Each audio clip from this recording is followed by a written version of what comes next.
Olá, seja bem-vindo a mais um episódio do podcast Café Empreendedor. Meu amigo, eu sou o Leandro Rodrigues e sempre aqui ao meu lado são a Érica Martins, do @Leituras de Negócios, e o Vinícius Juste, do @VG Associados. E hoje a gente vai conhecer a história empreendedora da Josi Puchalski. Mas antes de entrar no nosso bate-papo, vamos lembrar, é claro, que aqui no Café nós sempre falamos em nome de Sicredi. Aqui o seu dinheiro rende um mundo melhor. Também falamos para a agência Arcona Marketing de Resultado. Acesse arcona.com.br e transforme o seu negócio. E também pelo café nós falamos para a VG Consultores Associados, consultorias em gestão estratégica, financeira e de pessoas, além do BPO financeiro.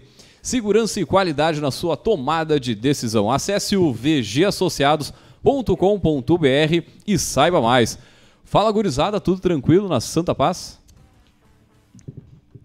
Pausa dramática aí, o quê? Bom dia, boa tarde, boa noite para quem nos escuta nas plataformas on demand. Claro. Buenas. Começando mais uma semana, eu quero ouvir do nosso apresentador Mor, né?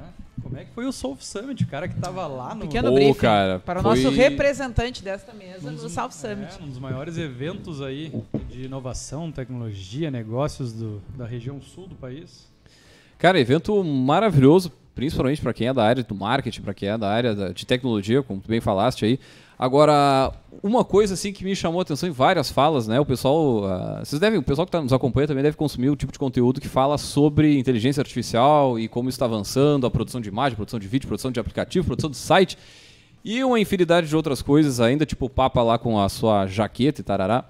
Agora, de tudo isso, claro, entre outras tantas coisas, mas para mim, assim, do marketing, a principal mensagem que, pegando um pouco de cada fala, assim, é o olhar de novo para dentro do ser humano, vamos dizer assim, sabe? Pro lado humano da coisa, porque, vamos lá, se tu fores lá no Midjourney, né, no site para produzir uma imagem, eu quero que essa foto aqui, tem uma foto com arroz e feijão, que ela tenha um bife, que ela tenha uma cenoura, enfim. Cara, ele vai fazer para ti.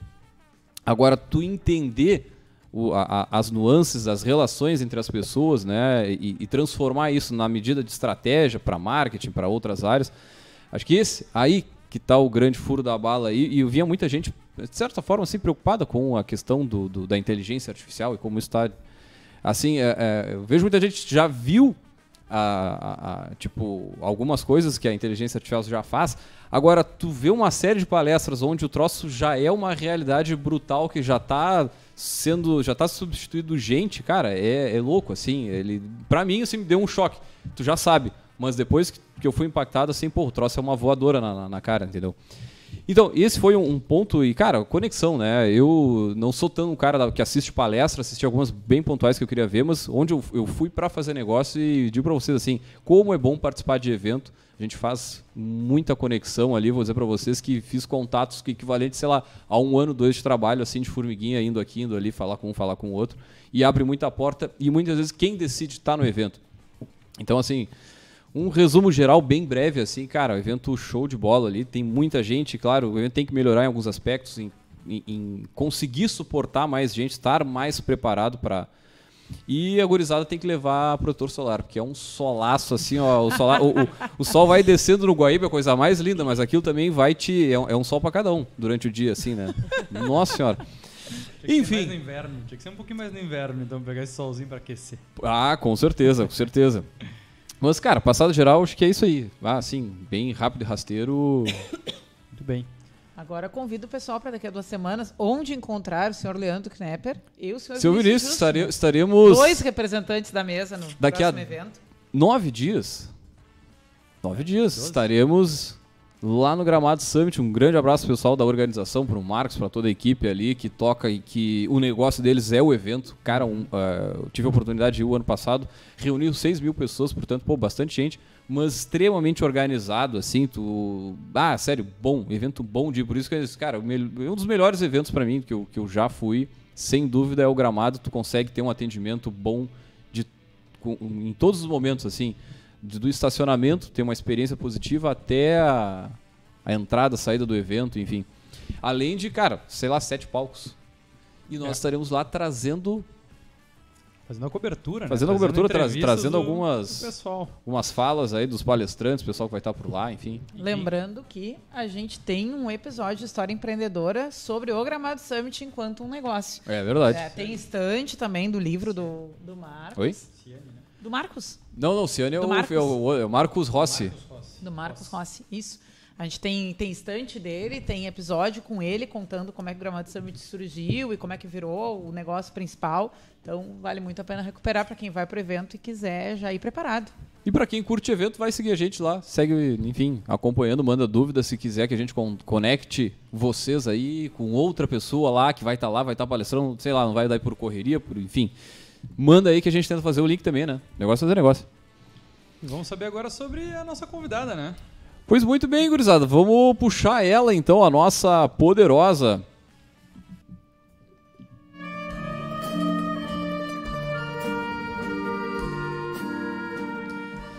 Muito bem, gurizada. A poderosa da semana é a Josi Puchalski e ela vem contar a história empreendedora dela, né? Então, antes de mais nada, Josi, seja muito bem-vinda ao Café Empreendedor, né? E a gente sempre pede para os nossos poderosos contar um pouquinho da sua trajetória. Seja bem-vinda.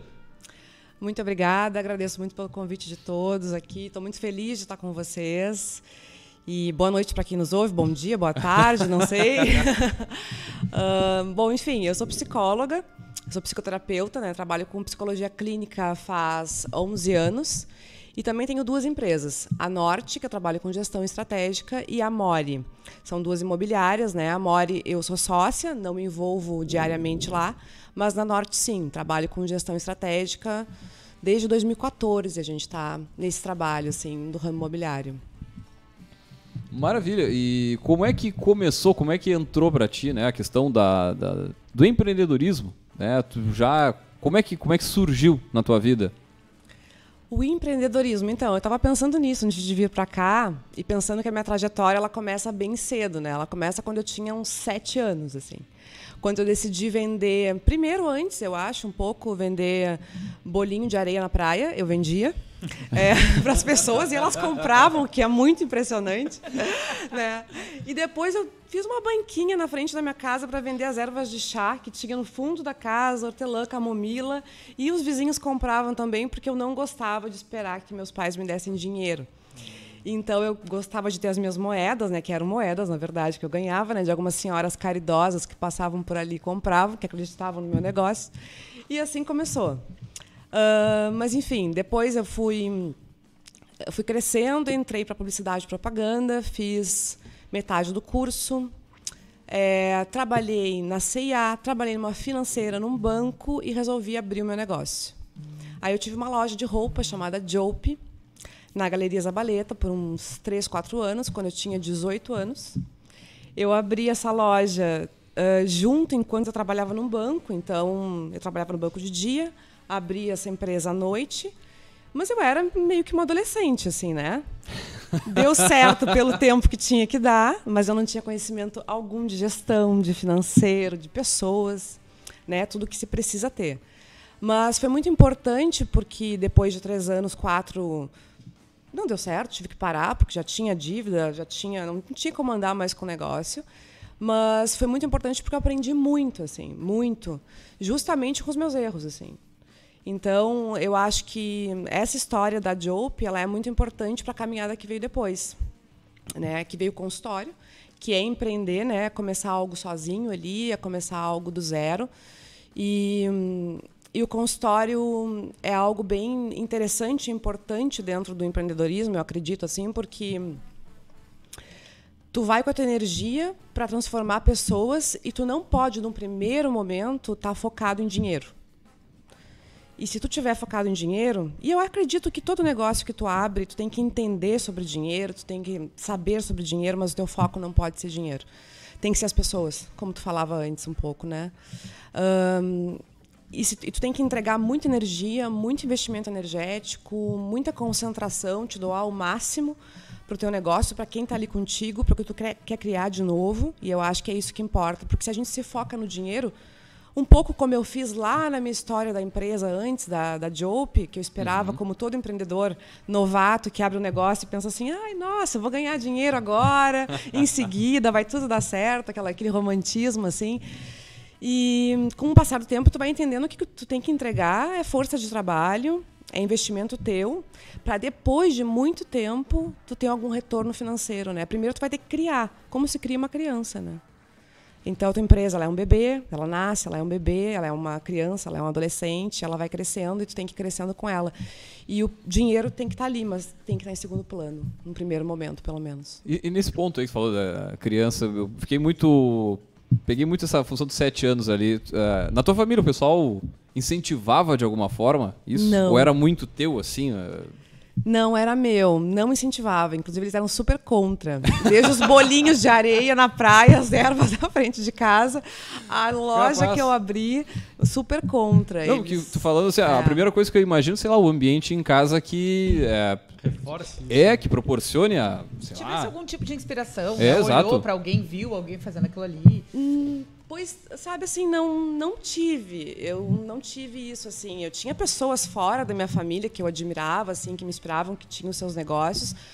Mas a minha mãe, ela era cabeleireira, ela foi empreendedora, né? Ela abriu um salão, era cabeleireira há muitos anos atrás, né? Depois fechou quando me teve, né? E aí ficou como dona de casa. O meu pai era dentista e meu avô trabalhou no Banco do Brasil a vida inteira, assim, né? Então, mas eles não incentivavam, eles queriam que eu fizesse concurso, que eu tivesse uma carreira, sei lá, que fosse advogada, médica, enfim, aquelas histórias assim, né? Mas eu sempre tive a vontade de criar algo novo, algo meu, assim, acho que sempre foi muito meu esse espírito, assim, né, de criar alguma coisa nesse sentido e de entregar alguma coisa diferente para o mundo, assim, né? Então eu pensava, ninguém das crianças aqui trabalha, vende nada, eu vou vender um negócio aqui na frente, vou brincar disso. Quando eu abri a loja, eu pensei, eu vou trazer um tipo de roupa, um tipo de experiência de loja que não tem aqui no centro ainda. E, de fato, eu trouxe. E sempre foi mais ou menos por essa linha.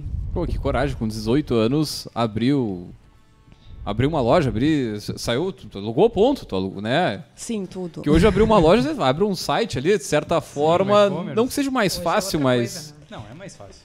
Teu risco é menor, eu acho. Mas a parte burocrática e operacional, A barreira de entrada é menor. Tu abre um e-commerce em um dia, né? Aí tu com Na 18 loja anos física, tu vai tem dizer, que tchê, fazer vou toda a ali preparação. alugar uma loja, querido, vou botar uma... Pô, tem que ter coragem, né? Tem que ter um espírito, acho que tem assim. que ter coragem, tem que ter um pouco de responsabilidade.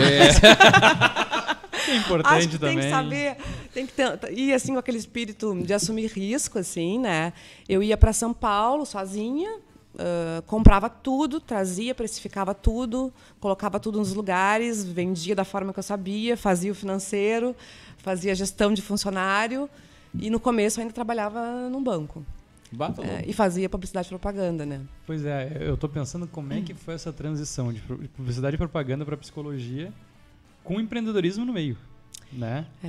Como é que foi essa salada de fruta? Como é que foram casando essas pecinhas? A psicologia ela chegou pelo meu pai, na verdade, assim. O meu pai, ele sempre teve um flerte muito grande com a psiquiatria, com o psiquismo humano, com a psicologia.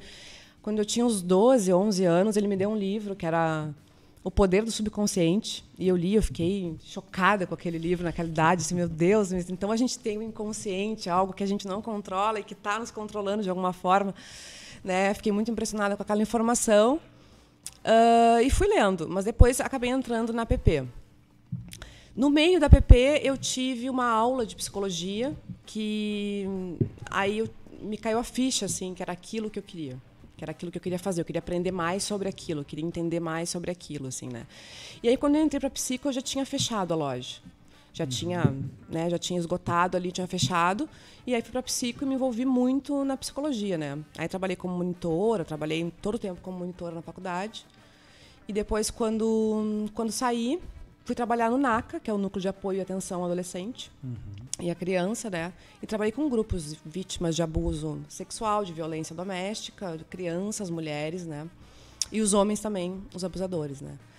E ali comecei a montar meu consultório. Comecei a trabalhar no consultório individualmente, até que fiquei só com o consultório, porque o consultório cresceu bastante. E aí eu atendo 3 psicólogas lá na parte do BPO financeiro, né? E como eu estava dizendo, o primeiro motivo não pode ser financeiro, mas as contas chegam. Né? E também um equilíbrio, não sei se nesse momento como é que era a tua questão familiar, né? Se já morava sozinha, mas esse equilíbrio financeiro do autônomo entre vida pessoal e vida profissional, ele é uma linha muito tênue.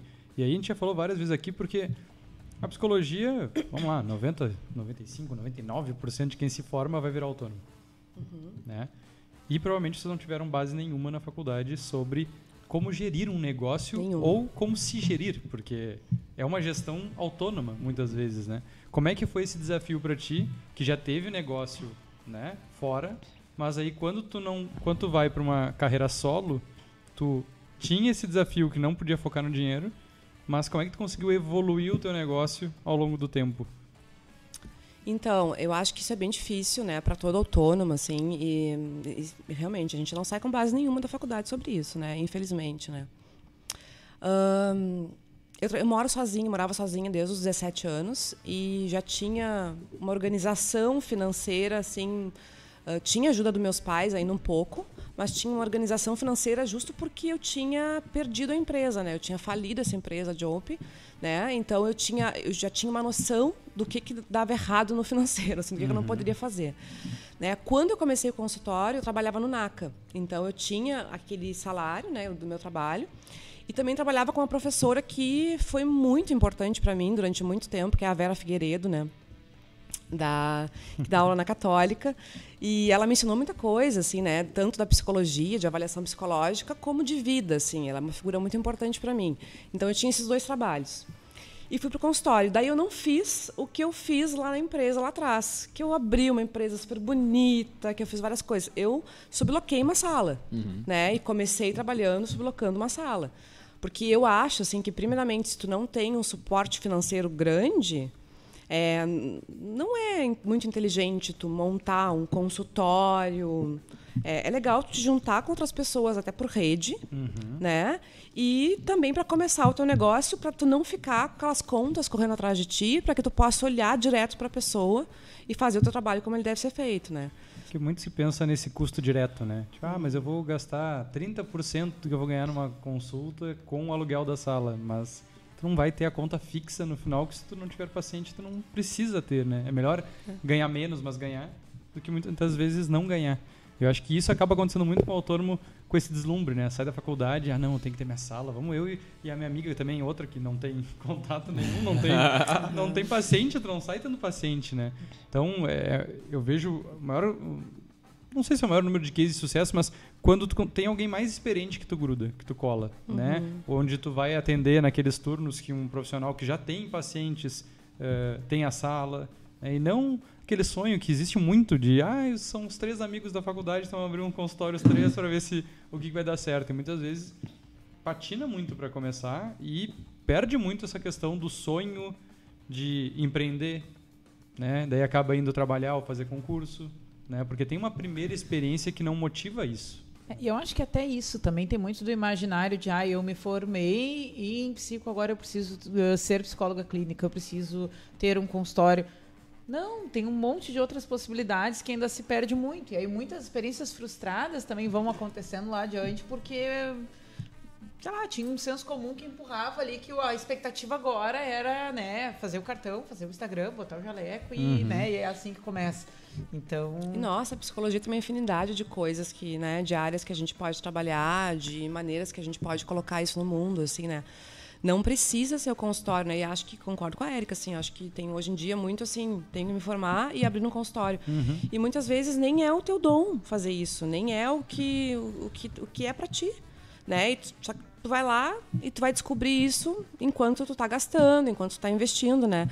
Então, acho importante pensar muito antes, né, se é por ali mesmo que quer ir e ter outras experiências, né? Eu tive esse trabalho com essa professora que eu falei, fui pro NACA, trabalhei um tempo lá, né? Mas realmente a parte do consultório sempre me chamou bastante, assim, né?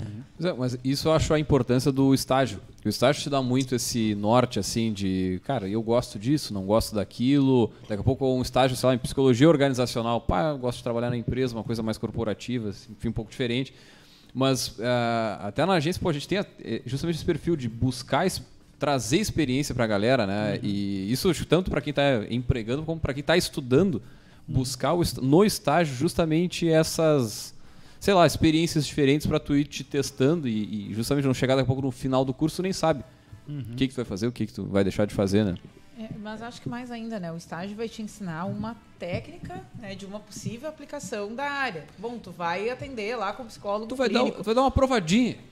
Mas nesse caso específico aqui, o fato de tu gostar de fazer isso não significa que tu vá gostar de ter um consultório particular teu, né? Que eu acho que é uma outra discussão, assim, disso que a Jô está trazendo, que eu acho que é bem relevante ponderar que, ok, a gente é natural para a gente pensar que o autônomo é um empreendedor, acho que isso é uma conversa bem pacífica aqui na mesa e na nossa audiência, né? Mas, bom, que tipo de empreendimento é esse, né? Como é que é fazer um consultório dar certo? Como é que é não parar quando demora para engrenar ou quando oscila, porque oscila também, então a gente tem essa parte da trajetória que entra muito em ação para conseguir.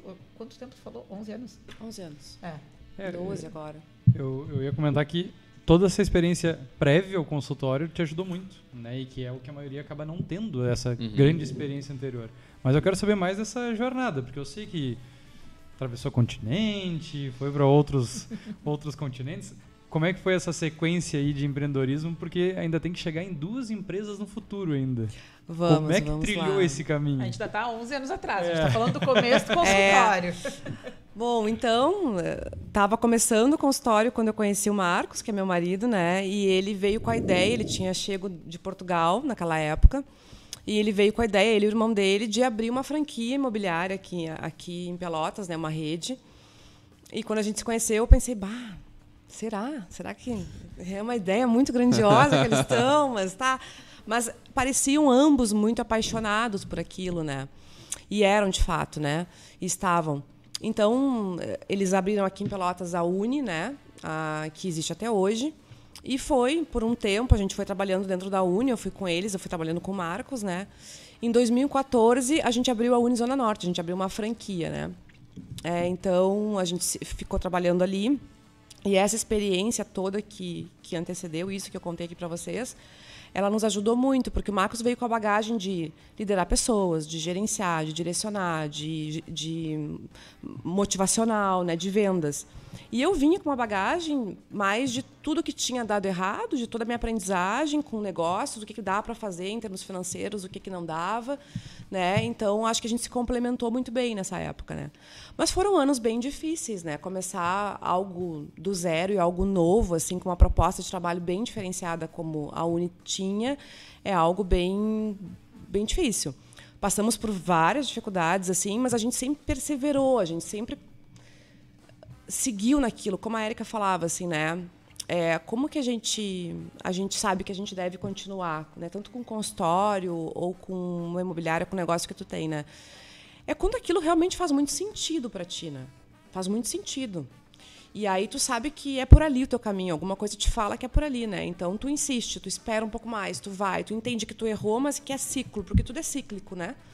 Os erros e as fases ruins são cíclicas, elas acabam. E aí vem outra fase que é boa, que também é cíclica, que também acaba. E aí as coisas são assim.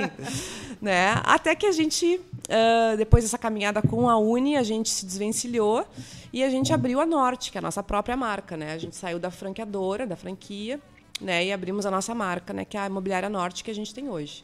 E hoje eu trabalho com gestão estratégica lá. E tu, desde o início, conciliava tanto o consultório com a outra empresa? Sim, as duas coisas sempre. E como é que era isso?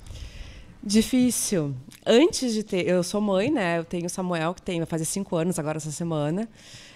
Então, antes de ter filho, a gente trabalha muito mais, né? A gente se doa muito mais, né? Então, cheguei a ter 30 e poucos pacientes, mais a imobiliária, 30 e poucos pacientes semanais, né? Mais a imobiliária. Então, era trabalho 60 horas por semana, era mais ou menos por aí. Né? Os começos, eles são assim, né? Porque era tanto o começo do meu consultório quanto o começo da imobiliária também. Eram as duas coisas juntas. Mas acho que hoje em dia a gente já sabe o que tem que fazer. Fica mais tranquilo, porque eu já sei qual é o meu papel lá, porque antes eu fazia muita coisa na imobiliária. Hoje eu já sei onde eu tenho que entrar ou não. Fazia o operacional. O operacional, o que tivesse para fazer, né? E já sei conciliar as coisas de forma mais organizada, assim, né? Mas é o tempo, né? Isso é o tempo que vai nos dando experiência para saber isso. Eu quero fazer uma pergunta, mas antes eu sempre faço o resgate, né? A Josi mencionou aqui na empresa deles e no marido dela, então lembrar que já estiveram aqui conosco na mesa, né? Tava até recuperando o nome, para não faltar com o nome do episódio. Eles falaram sobre fidelização de colaboradores no ramo imobiliário, em outubro de 2021, já dizendo passado. Que coisa difícil. Que barbada! Nossa Senhora. Foi um bate-papo bem legal, né? O Marcos esteve aqui e o Ronei. Então, essa empresa que a Josi se refere é uma que a gente já teve a oportunidade de conhecer e de dar voz aqui. Mas, Josi, eu queria te perguntar o seguinte, né? Acho que tu me conta aqui pra gente muitos começos, né? Um começo de consultório, junto com um começo de empresa, junto com um começo de relacionamento. E uma coisa que é muito presente, porque a gente está numa sequência aqui de uma temática de programas voltados para o empreendedorismo feminino. A gente está contando histórias de mulheres aí semanas anteriores, nas próximas semanas.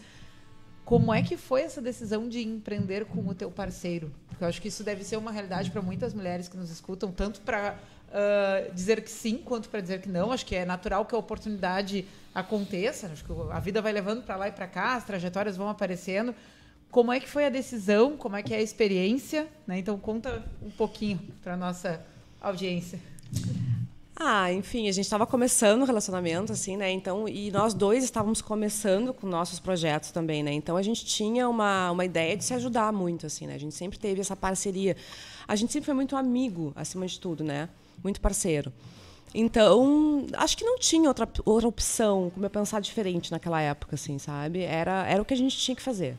E foi o que a gente fez, assim, né? A gente foi trabalhar juntos, né? Porque acho que sem essa união, né, nós dois, acho que a coisa não teria como andar muito para frente naquele momento, assim, né? Então a gente foi sem pensar muito, né? Mas é muito bom trabalhar junto e também tem as suas dificuldades, né? Porque tu vai misturar relacionamento com trabalho, o que não é fácil, né?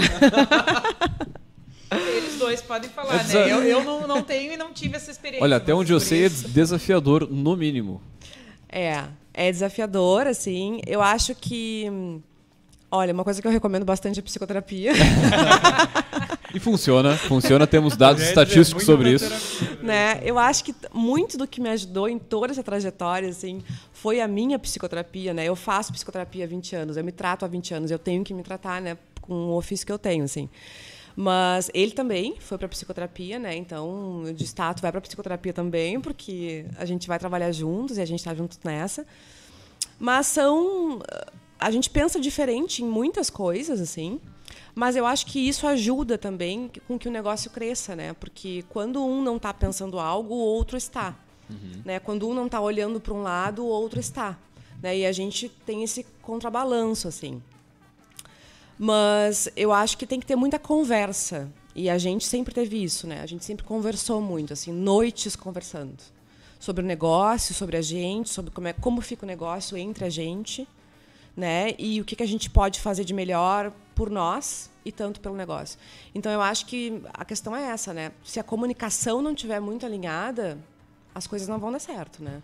E aí em 2 cenários, né? No relacionamento e no trabalho. Pois é, eu ia te perguntar isso. Tem que tirar o termômetro pelo relacionamento para conseguir espelhar isso, projetar isso dentro do negócio, porque a Erika falou, é a realidade de muitas mulheres que podem iniciar um empreendimento junto, mas que às vezes nem o relacionamento ainda está maduro o suficiente para conseguir enxergar isso na frente. Acho que esse é o ponto, assim.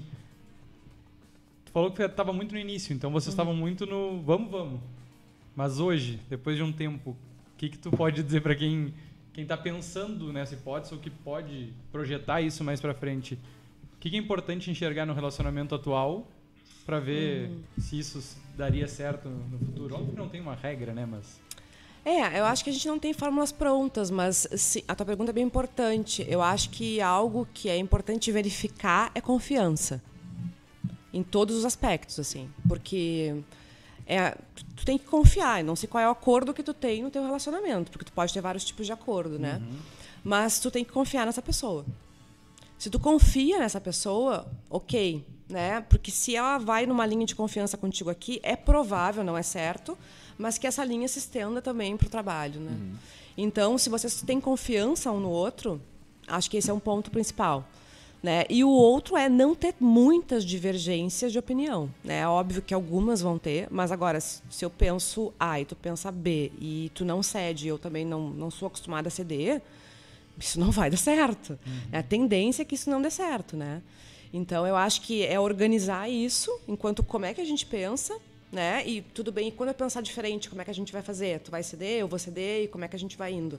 Ok, eu te dou espaço, tu me dá espaço, né? Eu te deixo também liderar, e às vezes tu me deixa liderar, a gente vai por aqui, vai por ali. Tem que ter essa dança, assim, né? Porque se não tem isso, alguém vai se sobrecarregar, alguém vai se sentir abusado, alguém vai se sentir num lugar que não quer estar, provavelmente, assim, né? Tá todo mundo pensando. Vocês, né? Tá todo mundo assim. Experiência, interessante isso aí. É legal comentar, porque às vezes nem Fala no microfone, mas no próprio relacionamento isso não acontece. Justamente. Muitas vezes não se fala, tem uns tabus de não se falar sobre algumas coisas, que eu acho que isso é o mais importante, essa comunicação clara, transparente. Tu quer um negócio que já vai assim, já para muito casal, já seja uma coisa meio tabu e já leva pro até um divórcio, uma separação de um casal de namorados, é falar sobre o que a gente já falou aqui no Café Empreendedor, que é os contratos nupciais, por exemplo, Sim. os acordos. Porque vamos lá, tu vai empreender junto, são duas pessoas que vão responder naquele mesmo CNPJ, por exemplo. Sim. E tem desdobramentos que podem vir a dar certo, podem vir a dar errado, mas enfim, de qualquer forma... A própria questão de ter filho e não ter filho, eu já... Cara, sei lá, 3 meses atrás eu tenho 2 casos de casais que se separaram porque um queria ter filho e outro não queria e estavam um baita tempo junto, né? Então, cara, se não se fala o básico... eu fui assim, eu casei sem falar a forma da comunhão, daí na hora do cartório, vai ser isso, vai. Não se fala, né? Tem muitas coisas que deixa se o tempo passar, porque depois a gente vê, né? Vamos ver se vai dar certo primeiro. E o negócio, ele é muito parecido com o relacionamento. E se tu vai deixando, a coisa vai crescendo, daí eu acho que é o caso de vocês, que começaram de uma forma, mas o negócio tomou uma proporção que no início lá, não sei se tinha sociedade com outras pessoas, depois Sim. foram para o outro lado, mas hoje... Né, vocês têm um negócio super consolidado. Quantas pessoas trabalham com vocês hoje? Acho que a gente tem ali na Norte umas 30 pessoas e mais a More, né? Tem bastante gente, assim. É gente que depende desse relacionamento desse também. Relacionamento, né? Porque é um relacionamento, tanto no trabalho como sócio, né? Ou em casa, assim. E acho que esse ponto, né, Vinícius? A comunicação, eu acho que ela é bem importante. E os papéis também, né?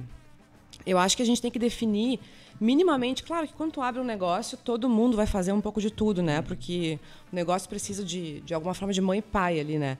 Mas acho que tem que ter uma definição de papéis. Não dá para tu esperar do teu sócio, da tua sócia, que ele faça coisas que ele não gosta ou que ele não tem habilidade, né?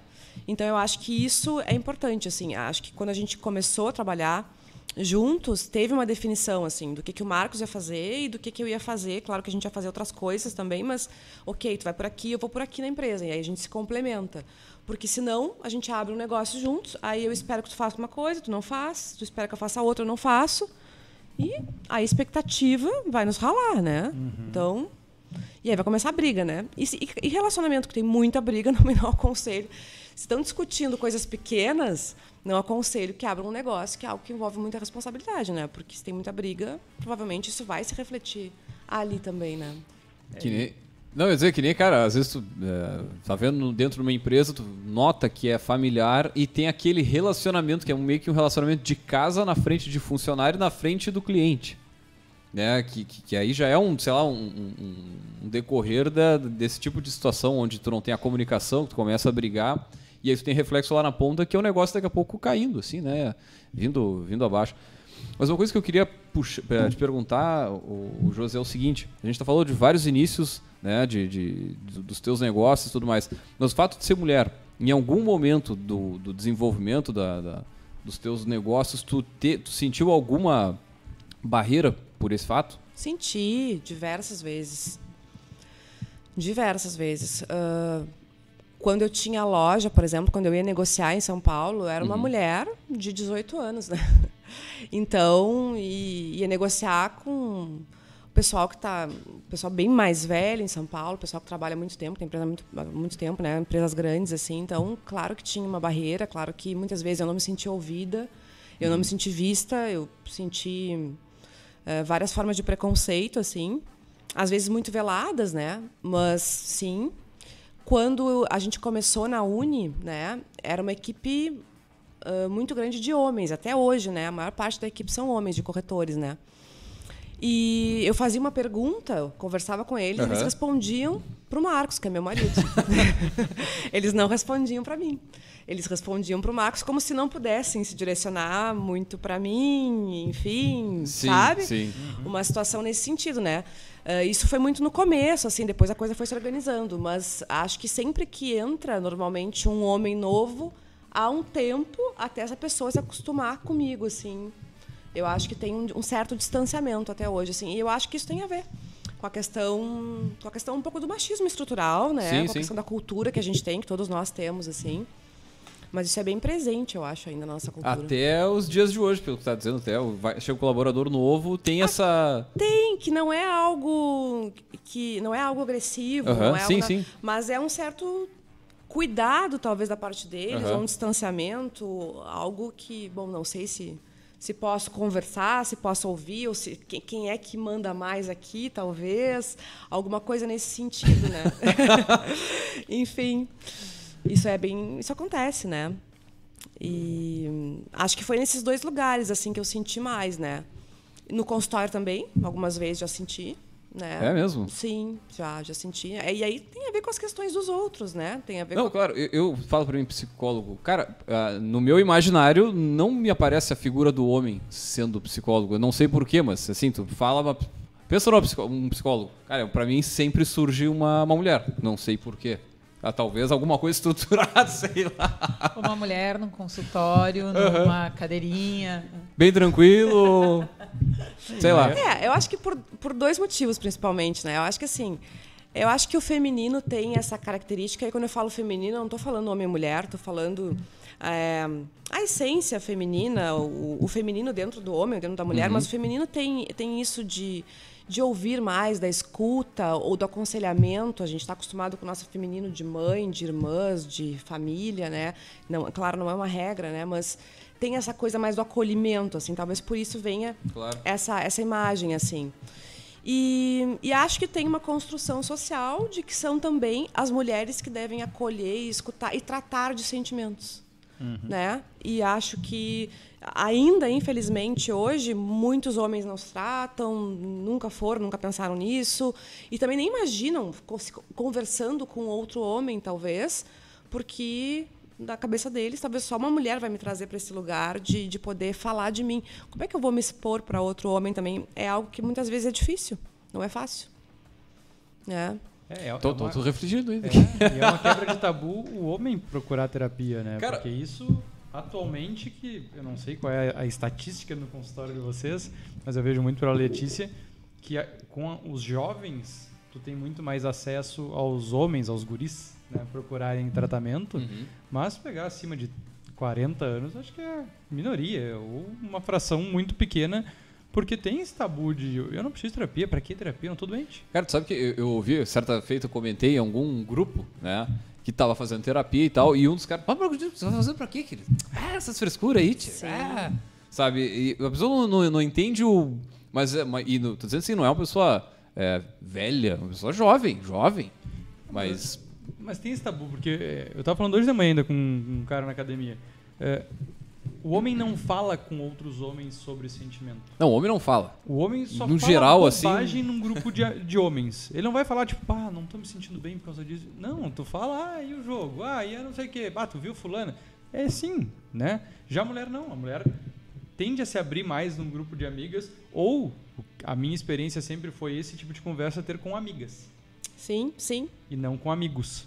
Então, é uma coisa estrutural. É algo que vem com a sociedade, mas que tem eu, pelo menos, vejo uma luz no fim do túnel, porque eu vejo essa nova geração muito mais aberta, propícia. Acho que até a própria pandemia vai ajudar nisso, né? Porque tá todo tudo muito surtado aí. Mas eu acho que tem uma mudança aí de sociedade que vai levar um tempo, se a inteligência artificial não nos matar. Não, o pessoal já está cuidando das suas preocupações, já tem umas cartas coletivas rolando, tá tudo certo, o pessoal já se ligou. O Elon Musk já pediu para dar uma trancada também, tá tranquilo. Todo o meu dinheiro. Aí, quando o Elon Musk pede para dar uma trancada... Daí o troço quebra. Nossa senhora. Confesso que eu achei meio esquisito essa trancada dele, mas ok, né? Cena dos próximos Mas vê que o negócio deve estar muito louco, né? Puro negócio. Fiquei pensando nisso também. Mas sim, gente, eu acho que a gente ainda tem uma tarefa grande aí para trabalhar principalmente com os homens, dos homens conseguirem se ver nesse lugar de falar de sentimentos, né? Para os amigos, em psicoterapia, para quem estiver por perto, né? A gente vê muito problemas de relacionamento porque o homem se fecha e não fala, né? E a mulher está tentando acessar alguma coisa ali, porque normalmente nós já fomos mais criadas para esse lado, né? De alguma forma para acessar um pouco mais sentimentos, para cuidar. E o homem está bloqueado de alguma forma porque, bom, talvez chorar ou falar do que eu sinto seja fraqueza, né? Eu acho que ainda tem muito isso. Queria fazer um gancho em toda essa história empreendedora, porque tem um outro empreendimento novo aí que foi quando chegou o Samuel. Tava esperando também para falar sobre... Tinha uma imobiliária, tinha o consultório. Como é que foi se preparar para esse momento como empreendedora? Né? Porque daí a gente fala de novo sobre autônomo, né? E o consultório é isso, né? Se não trabalha, não recebe. Não tenha... Não, faz um pacote aqui por um ano, depois a gente vai recuperando. Acredito eu que não tenha. Não é a regra, pelo menos. Então, como é que foi dar conta disso tudo como empreendedora? Né? Uma mãe empreendedora agora, mas uma empreendedora. Como se preparar para isso? Então, dar conta disso tudo. Acho que não dei conta. Acho que não dou conta até hoje. Acho que a gente vai fazendo conforme a vida vai acontecendo. Mas quando eu engravidei, eu me preocupei em colocar alguém que trabalhasse com marketing, porque era essa área que eu estava trabalhando dentro da imobiliária naquela época, que foi o Ronei, né? Eu encontrei o Ronei Dornelles, que já fez aqui com vocês o café, né? E ele entrou no meu lugar quando eu estava grávida. E eu disse para ele, entra aqui, vamos junto durante a minha gravidez, a gente vai trabalhando juntos, eu vou te mostrando aqui como é que funciona, porque depois, quando eu tiver meu filho, eu quero que tu toque essa parte. E ele entrou e se jogou no mercado imobiliário, assim. Então, eu coloquei uma pessoa nesse lugar que eu confiava muito, que eu confio muito e que é uma pessoa extraordinária, assim. Então, eu acho que a gente saber que a gente vai entrar num puerpério ali, que a gente vai ter uma demanda muito grande, né? A Érica está aqui, a Érica sabe como é que é. Né? A gente vai ser demandado energeticamente, emocionalmente por uma criança, e deve ser mesmo, e aquele tempo é da mãe do bebê. Não que não se possa trabalhar, acho que muita gente também tem a sua saúde mental preservada conseguindo trabalhar um pouco, né, durante essa fase inicial, mesmo assim. Acho que é possível também. Mas tu tem que ter uma rede de apoio, tanto para criar essa criança, como para também trabalhar ali para abarcar funções que tu tinhas, né? E foi desafiador porque também eu parei meu consultório nessa época, né? E vinha uma pergunta na minha mente, assim, será que eu vou querer voltar? E será que quando eu voltar, os pacientes também vão voltar? Porque eu não sei quando eu vou voltar. Sim. Né? Então, mas fui. E acho que ser mãe me tornou infinitas vezes uma melhor psicóloga e uma melhor empreendedora, uma gestora melhor. Porque uma criança te ensina muito, muito, muito, muito mais do que qualquer outra coisa, assim. Então, Samuel é um grande mestre nessa caminhada, assim. É um grande mestre nessa caminhada para lidar melhor com pessoas e entender que as fases passam, que os ciclos terminam, que nada dá errado por muito tempo, que a gente tem que virar a chavezinha e tem que seguir em frente e que as coisas são assim. A maternidade te ensina muito isso. Eu tava falando, tô pensando aqui sei lá. O Leandro ficou sem palavras. Então registre-se que o Leandro ficou sem palavras. Não, pode dar. Não, já ia ser a portadora das tristes notícias, né? Estamos encaminhando para o final. Tá indo, mas dá tempo mais uma aí, Vinícius. Dá-lhe aí, puxa aí. Não, bastante pergunta hoje até, participei bastante do programa. Mas eu acho que é mais esse entendimento do todo, né? Eu acho que isso que é quem está nos ouvindo e toda essa série que a gente está fazendo de programas com mulheres empreendedoras é muito a vida real, né? Entender o que acontece de fato, porque já existe o romantismo do empreendedorismo. Sim. Né? Agora, conhecer de fato como é uma mulher, principalmente, que nem tu já falou um pouquinho sobre uma mulher no mercado imobiliário, né? A gente está em Pelotas, que Pelotas é uma faculdade do segmento imobiliário para qualquer pessoa que queira trabalhar com isso. Vem para Pelotas porque tu vai ter aula todos os dias aqui, né? Com um cenário... O mercado é muito profissional. E como tu falou dos ciclos, a gente está entrando num ciclo que vai ensinar muito mais para muita gente. Sim, muito, né? muito. Eu acho que é enxergar isso, assim, quem está nos escutando conseguir captar o que é de verdade esses desafios. Eu e o Leandro não temos lugar de fala para conseguir com que as pessoas enxerguem esse exemplo, né, que é essa história que a gente quer trazer de ti aqui, de como é passar por cada uma dessas etapas, nas dificuldades, nas alegrias, porque é óbvio que tem alegrias também, né? Mas como foi passar por tudo isso em cada momento e principalmente com as pessoas que te deram suporte para isso. Muito se fala em rede de apoio, muito se fala... E muitas vezes não é da família. Né? Não sei como é que foi a tua rede de apoio, como é que tu conseguiu lidar com todos esses desafios, com esses empreendimentos, porque tu foi optando, que nem a gente acabou não falando, mas tu ainda virou uma sócia investidora de uma terceira empresa no meio dessa história toda, Sim. que foi por opção. Né? Como é que foi ter essa, além da rede de apoio, o que tu utiliza para tomar essas decisões, para seguir em frente? E tem alguma coisa a mais para frente aí? Eu acho assim que a estrutura principal, assim, eu não vim de uma família que me deu muita estrutura emocional, assim.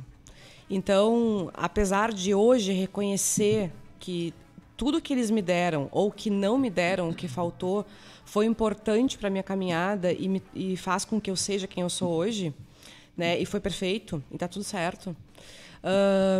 Eu acho que a psicoterapia, durante muitos anos, me trouxe esse lugar de empoderamento, de saber quem eu sou, de saber fazer escolhas de uma forma melhor, mais organizada, mais lúcida, mais consciente, assim, né?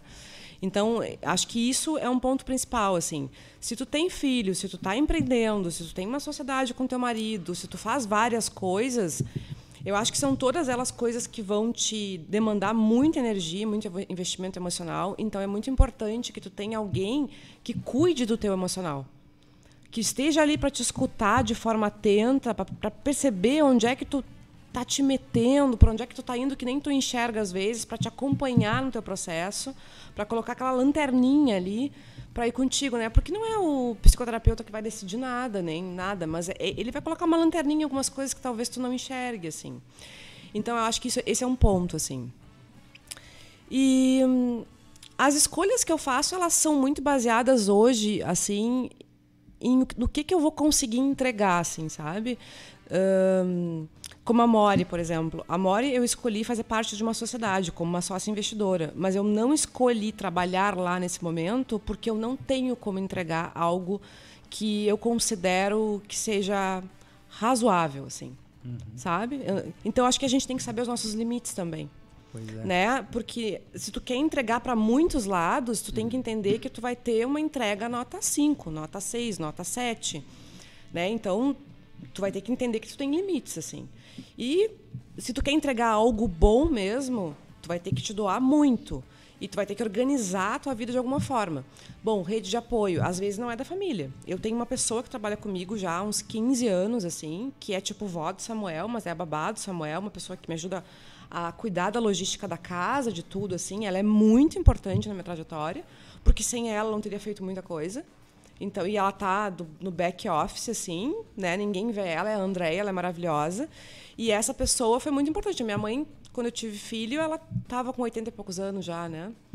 Então, ajudou muito. Minha mãe já faleceu agora, faleceu ano passado, esse ano. Então, se tu não tem essas pessoas que vão te dar uma ajuda por trás aqui também, sozinho tu não vai a lugar nenhum. Né? Então, tu tem que ir organizando isso de alguma forma. Né? E tu tem que ir cedendo espaço para as pessoas também, porque muitas mulheres têm muita dificuldade de delegar. Né? Muita dificuldade de...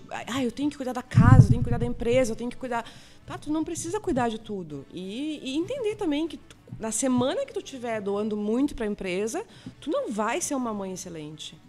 E na semana que tu estiver sendo uma mãe excelente, talvez tu não vai doar muito para a empresa, está tudo certo. Não tem outra forma de ser. Não tem. Eu acho que é pensar sobre essas coisas e acho que aí a questão da psicoterapia, né? Porque vai fazer tu mudar os teus lugares e conseguir dançar melhor entre todos esses aspectos, assim, né? Ou psicoterapia, ou um trabalho de meditação, de te pensar, de te autoanalisar. Cada um vai pelo seu caminho, cada um encontra a sua forma. Mas, para mim, foi esse, assim. Você coloca muito essa capa, né? Que a mulher tem que dar conta de tudo. Né? Porque... E a guerreira... E daqui a pouco... Só que daí, de novo, é um romantismo exatamente. Que quem não consegue, muitas vezes, se cobra de não estar conseguindo. Mas se as outras conseguem, por que eu não consigo? E como tem influencer para te dizer que esse é o caminho, né? Que isso é o certo, que é possível. E quem vê de fora, às vezes, acha que está dando conta, mas de uma fantasia, do que está vendo numa rede social, do que falando em esse exemplo de rede social, vocês viram não lembro o nome dela, mas é uma mãe de 7 filhos nos Estados Unidos que passa cozinhando e... Uma hora vocês vão ser impactados, porque a conta desse pessoal aí é gigantesca, assim, né? E aí veio eu acho que eu vi num desses de fofoca, assim, não me lembro o que era. E eles vão contando, assim, como que uma stalker lá foi chegando em toda a informação para entender como que aquilo tudo que aparece na rede social é possível. E aí vai fazer sentido. Eu não vou entregar o jogo aqui, o pessoal pode procurar aí na internet. Qual é o arroba? Dá um segundo aí, vai falando. Não, na verdade eu ia comentar, até ia endossar com uma experiência pessoal, né? Acho que o pessoal que da mesa sabe, mas o pessoal que nos escuta não, né? A gente fez um painel aqui em um café da manhã no Sebrae, no dia específico, no Dia Internacional da Mulher. Aí era eu e mais 3 pessoas no painel, mais uma mediadora até, que era a Letícia, né? E quando abriram para as perguntas, a primeira pergunta foi para mim. Como é que eu dava conta de todas as coisas que eu fazia? Gente, com tanta coisa interessante para perguntar do que o pessoal tinha falado, até outras coisas que eu tinha falado. Falei sobre propriedade intelectual, propriedade industrial, várias coisas de inovação. E a primeira pergunta foi, como é que tu dá conta do monte de coisa que tu faz? E eu acho que tem uma fantasia em torno do que é dar conta. Quando a pessoa faz um monte de coisa, eu acho que já se presume que faz tudo bem feito, que nunca falha com nada, que nunca chega atrasado, que todos os dias escova o cabelo, que a criança não passa tanto na mesa, né? Dentre outras coisas, assim, que eu acho que tem muito essa fantasia e uma projeção social, assim, de que, não, a mulher que faz um monte de coisa, é óbvio, consegue fazer um monte de coisa. É quando vê uma mínima coisa, como assim? Aquela pessoa consegue tudo. Eu acho que essa expressão do dar conta, ela é muito fantasiosa, né? Achei aqui, ó, alfinetei.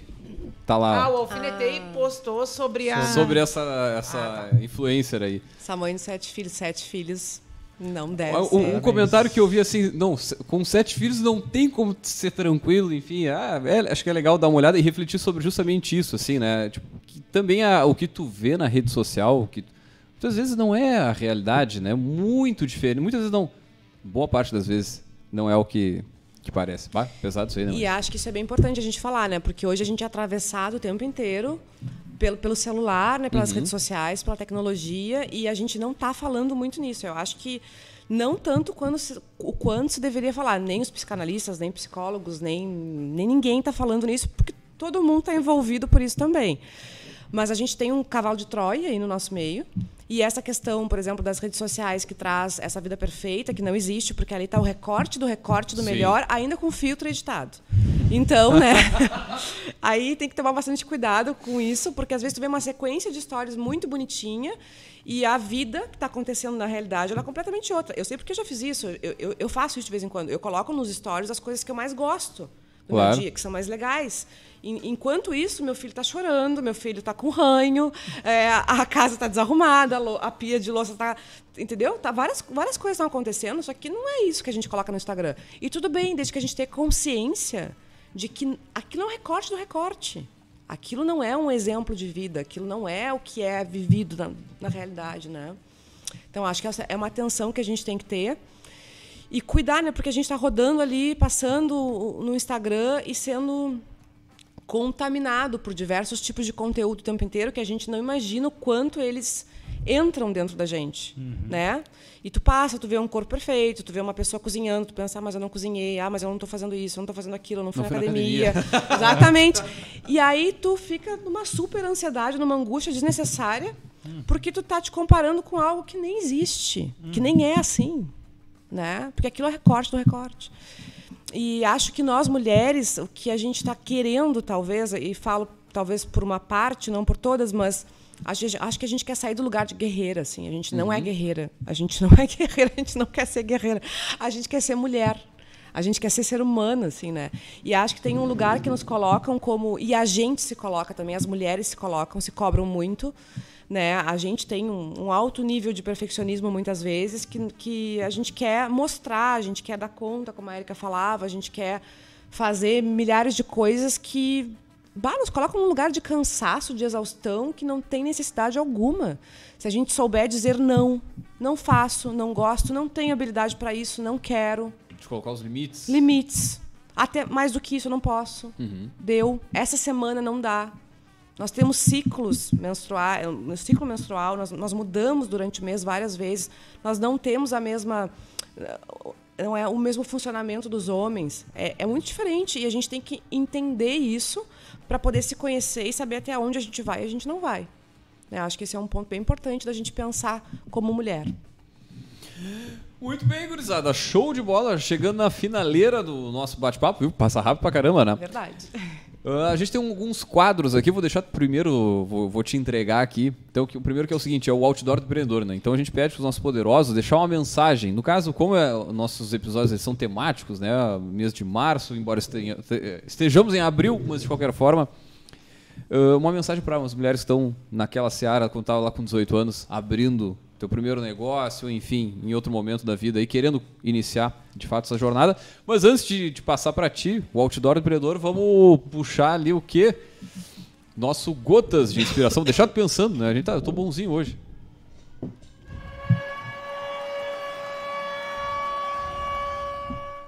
Se você quer construir algo que vale a pena, esteja pronto para as críticas. Boa, hein? Vamos de novo, só pra ver o negócio. Segunda leitura. Se você quer que construa... Concentra, vai.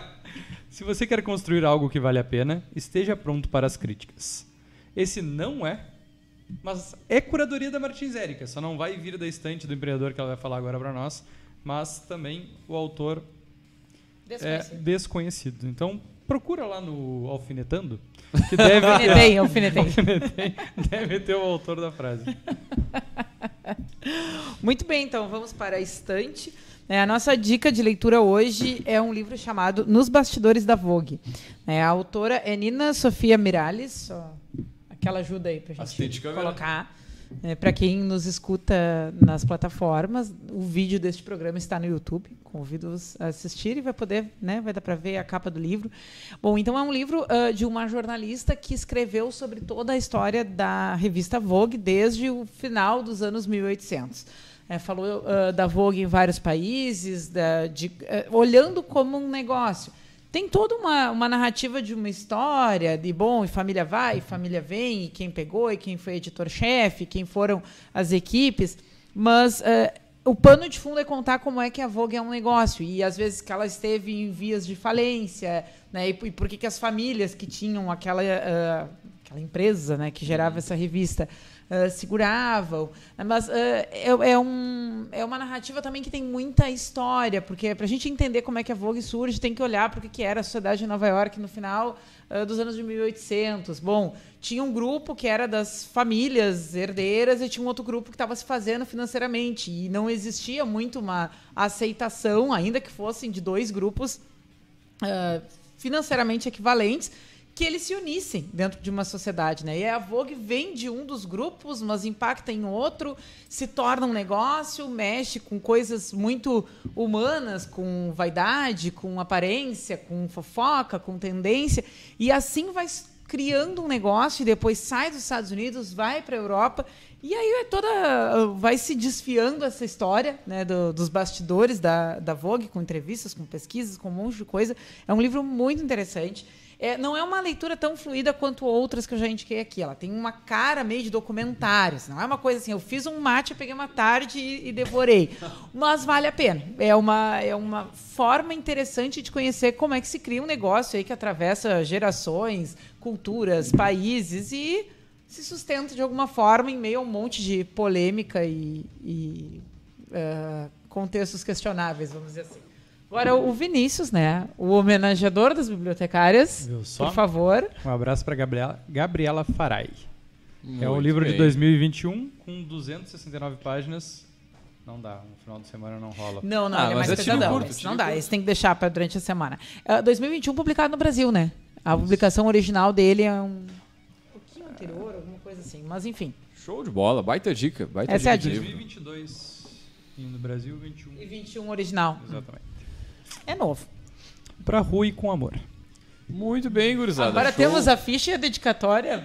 Muito bem. Show de bola. Então vamos Estante nossa 2.0. poderosa Estante 2.0 agora. trazer, né, a mensagem para ficar lá no outdoor, na Avenida Paulista, número nada, num tamanho 40x4, ou ainda o arroba de quem? Arroba eu conheci da... Maravilhosa. A Lulu? Lulu. Ah, A Luísa Trajano. Pode ser? Pô, o arroba da Luísa Trajano tá bacana, né? Enfim, pra gente deixar uma mensagem para outras empreendedoras aí. Olha, eu acho que uma mensagem que é importante, talvez a mais importante, é cuidem-se.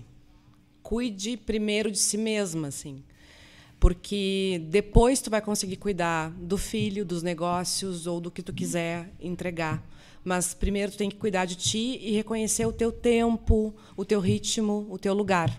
Então, acho que essa mensagem, assim, te cuida, te conhece, te entende primeiro, para depois querer cuidar e querer entregar. Eu acho que esse é o ponto mais importante. Muito bem, show de bola. O pessoal quiser entrar em contato contigo ou com as empresas, enfim, como é que te acha? No Instagram, tá como Josi Puchalski, eu acredito. Não me lembro muito bem se é, mas eu acho que sim. Vai estar marcada, né? Vai estar marcada ali, a gente vai se achar. Tem meu telefone ali, as pessoas podem entrar em contato. Show de bola, show de bola. Muito bem, então, gurizada, vamos fechando mais uma edição do Café Belor por aqui. Agradecer a presença da nossa poderosa em compartilhar a história conosco aqui. Também lembrando, é claro, que aqui no Café nós sempre falamos em nome de Sicredi, aqui o seu dinheiro rende um mundo melhor. Também falamos para a Agência Arcona Marketing de Resultado. Acesse arcona.com.br e transforme o seu negócio. E, é claro, também falamos para a VG Consultores Associados, consultorias em gestão estratégica financeira e de pessoas além do BPO financeiro. Segurança e qualidade na sua tomada de decisão. Acesse o vgassociados.com.br e saiba mais. Muito bem, gurizada. Nós vamos fechando por aqui, deixar um grande abraço e até a semana que vem com mais Café Empreendedor.